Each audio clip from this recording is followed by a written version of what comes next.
Salut tout le monde, j'espère que vous allez bien. Aujourd'hui, on est le 12 juin, le jour de l'opération. Il est 18 h. Je me suis fait opérer à 15 h. Donc, pour vous expliquer rapidement, je suis arrivée là-bas un petit peu en avance, le temps de faire le dossier avec la secrétaire, de procéder au paiement et voilà, de faire le dossier médical. Par la suite, comme à chaque fois qu'on rentre dans un bloc opératoire, vous aurez donc la tenue, la charlotte, les surchaussures et la blouse. Et donc, à partir de là, il vous fait rentrer dans la salle. Personnellement, mon médecin était avec deux personnes, donc ils étaient trois en tout, des internes ou des assistants, je sais pas comment on appelle ça, mais en tout ils étaient trois hommes. Et donc ils m'ont expliqué la procédure. Ils ont bien compris que j'étais stressée parce que je leur avais dit en m'habillant et donc ça, ils ont été sincèrement ils ont été super cool. Et donc voilà. Donc l'intervention a commencé. Ils m'ont mis des gouttes dans les yeux. Ils m'ont dit de fermer les yeux. Donc je pense que c'est l'anesthésiant qu'ils ont dû me mettre dans les yeux. Par la suite, ils ont mis, comme je vous ai dit, hein, je vous parle comme je parle à des copines, hein. Ils m'ont mis le tissu, vous savez, le tissu médical où il y a le trou de l'endroit concerné. Donc du coup, il n'y avait que cet œil-là à la base. Et pendant 20 secondes, j'ai entre guillemets perdu la vue parce que il a retiré ce qu'ils appellent le capot de l'œil pour que le laser puisse faire son travail par la suite. Ramenez le laser devant vous et vous allez regarder le point vert.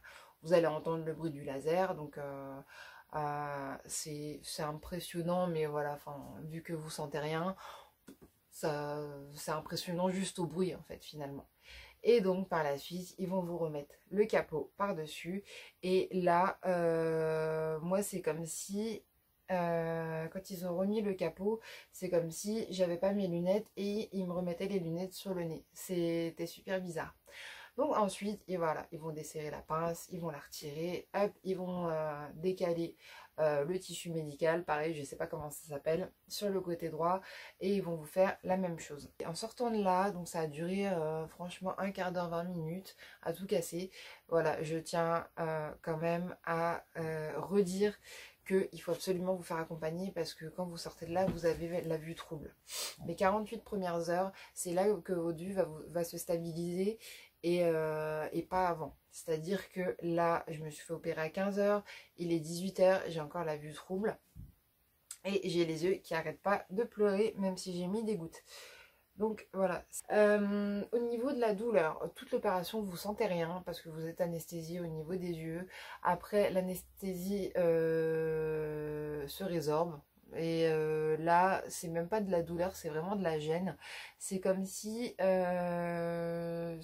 ceux qui ont déjà essayé des lentilles et à qui ça convient pas savent de quoi je parle parce que moi ça m'était arrivé aussi, c'est d'essayer des lentilles et que ça me convenait vraiment pas parce que je les sentais, parce que ça bougeait.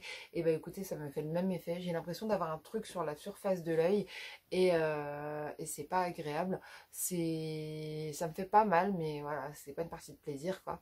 Et mes yeux arrêtent pas de pleurer et voilà, je suis à moitié dans la pénombre alors qu'il fait jour, mais c'est sur conseil du médecin parce que même quand il pleut, des UV passent quand même et il faut pas que je m'expose aux UV.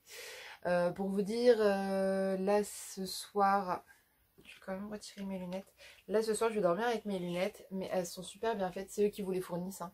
Et en fait elles sont bien épaisses sur le dessus et bien épaisses sur le côté, donc en fait ça englobe vraiment et ça épouse vraiment la forme du visage, donc pour tout ce qui est poussière, etc. ou même quand je fais des câlins à mes chiens parce qu'ils sentent qu'il se passe un truc, je sais que voilà, je peux vivre entre guillemets normalement même si ça me gêne, mais sans avoir peur qu'il y ait un truc qui me rentre dans l'œil. Donc demain j'ai un rendez-vous de contrôle, donc demain matin samedi à 8 h, donc voir si le capot a bien adhéré à l'œil et voir comment se déroule la suite, comment se déroule la cicatrisation et puis la suite directe de l'opération. Je sais que je dois rester dans la pénombre quelques jours, personnellement ça ne me dérange pas. Et aussi j'ai fait un truc ce matin en prévision de l'opération et j'ai bien fait. J'ai téléchargé des livres audio parce que clairement je peux pas lire. J'ai la vision trouble, donc pour les séries ou les films, hyper visuel, ça me sauve la mise.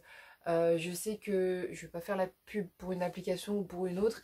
J'ai téléchargé une application hyper connue et vous aviez le premier livre gratuit. Donc moi, mon premier livre dure 19 heures.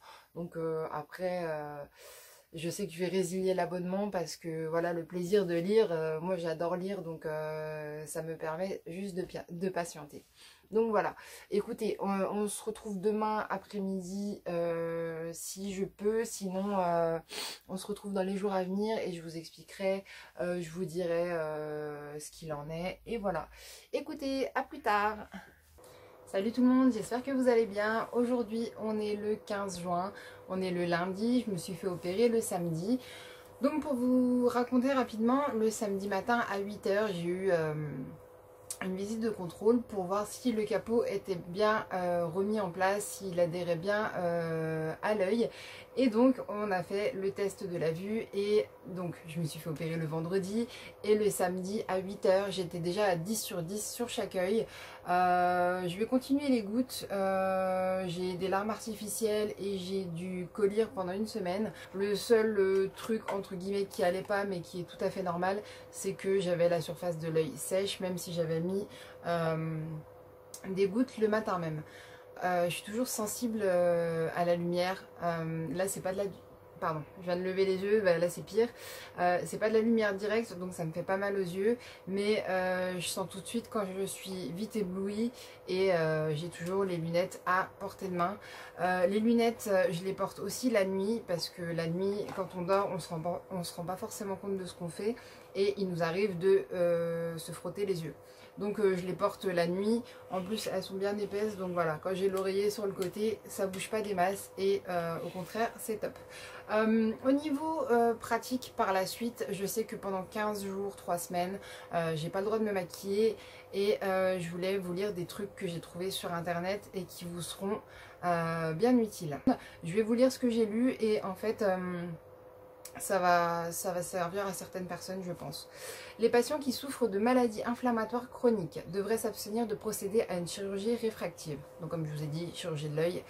Fibromyalgie, syndrome du côlon irritable, Crohn, lupus, arthrite, rhumatoïde, etc. De même, les personnes souffrant de diabète ou de migraines fortes et chroniques sont considérées comme des mauvais candidats. Finalement, les personnalités de type obsessif-compulsif devraient également s'abstenir. Par exemple, il pourrait avoir le réflexe de se frotter les yeux de façon violente, ce qui peut déloger le clapet de tissu. Et je suis dans aucun des cas, mais dans ma famille, j'ai des diabétiques, j'ai des...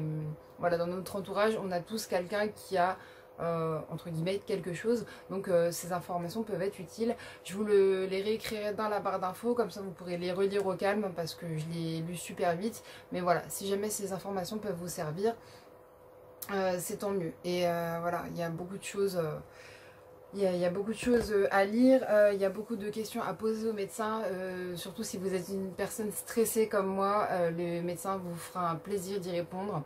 Là par exemple, après l'opération, donc pendant 3 jours, pas de conduite, pendant une semaine, pas de sport à choc violent, donc tout ce qui est saut, sport de combat, etc. Moi je sais que là pendant une semaine je vais pas aller à la salle parce que même s'il y a les gestes barrières, même si on est à la phase 3 du déconfinement, etc. et que tout rouvre, sur un moment d'inattention, je sais que je peux rentrer dans une personne et là, pour moi, ça va être fatal.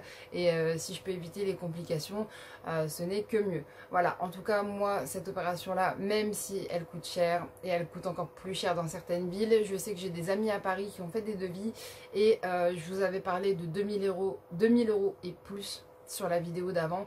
Là, sur Paris, c'est 3000 euros et plus. Donc, voilà.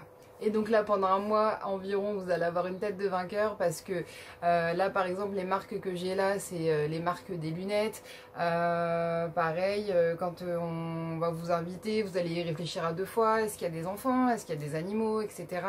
Mais voilà sincèrement je regrette pas, c'est une grande réussite et j'en suis très très fière, je suis très très contente de bien voir et je sais que l'éblouissement va s'estomper avec le temps. Donc voilà. J'ai une visite de contrôle fin juillet, donc dans un mois et demi à peu près. Donc je referai une vidéo sur la cicatrisation. Si je me trompe pas, c'est pour ça que j'ai fait ce thème-là en 4 parties. C'est ce qui se passe avant l'opération, la visite de contrôle au bout d'un mois et la visite de contrôle au bout de 3 mois. Et après, logiquement, normalement, c'est bon. Donc voilà, j'espère que vous avez moins peur parce que moi, sincèrement, j'ai eu très très peur. Écoutez, on se retrouve dans 1 mois et demi pour le contrôle du 1er mois et en attendant, prenez soin de vous. Ciao!